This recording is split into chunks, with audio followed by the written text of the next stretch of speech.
வணக்கம் நண்பர்களே. இன்று நம்ம வீடியோவில் ஒரு செம ஹாட் டாபிக். அமெரிக்க நிதி அமைச்சர் இந்திய ரூபாயை கேலி செய்து பேசியிருப்பது பற்றி. டாலருக்கு எதிராக ரூபாய் என்ன நிலைமையில் இருக்கிறது? அமெரிக்கா ஏன் இப்படி செய்கிறது? இதன் பின்னால் இருக்கும் ரகசியம் என்ன? எல்லாமே இந்த வீடியோவில் பார்க்கலாம். சமீபத்தில் அமெரிக்க அதிபர் டொனால்ட் ட்ரம்ப் இந்தியா மீது 50% வரி விதித்தார். அதற்கு காரணம், இந்தியா ரஷ்யாவிடமிருந்து கச்சா எண்ணெய் வாங்கிக் கொண்டிருக்கிறது. அமெரிக்காவுடன் இந்தியாவின் வர்த்தக பற்றாக்குறை அதிகமாகிவிட்டது.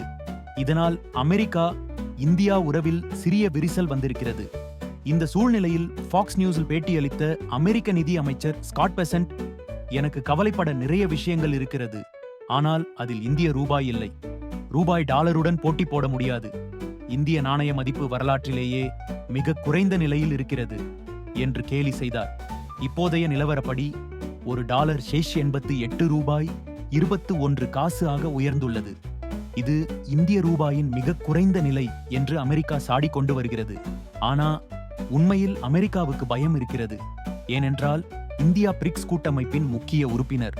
பிரேசில், ரஷ்யா, இந்தியா, சீனா, தென் ஆப்பிரிக்கா, ஈரான், UAE, எகிப்து, எத்தியோப்பியா, இந்தோனேசியா, இப்போ 10 பெரிய நாடுகள் சேர்ந்திருக்கின்றன. இவர்கள் எல்லாம் சேர்ந்து டாலருக்கு மாற்றாக ஒரே புதிய நாணயத்தை கொண்டுவர முயற்சி செய்கிறார்கள். இதுவே அமெரிக்காவுக்கு மிகப்பெரிய அச்சமாக இருக்கிறது. இந்தியாவுக்கேனும் ஒரு பெரிய பிளஸ் என்னன்னா, இந்தியா உலகின் 4வது பெரிய பொருளாதாரம். உலகளவில் IT, மருந்து, தொழில்நுட்பம், மசாலா ஏற்றுமதி எல்லாமே அதிகமாகிறது.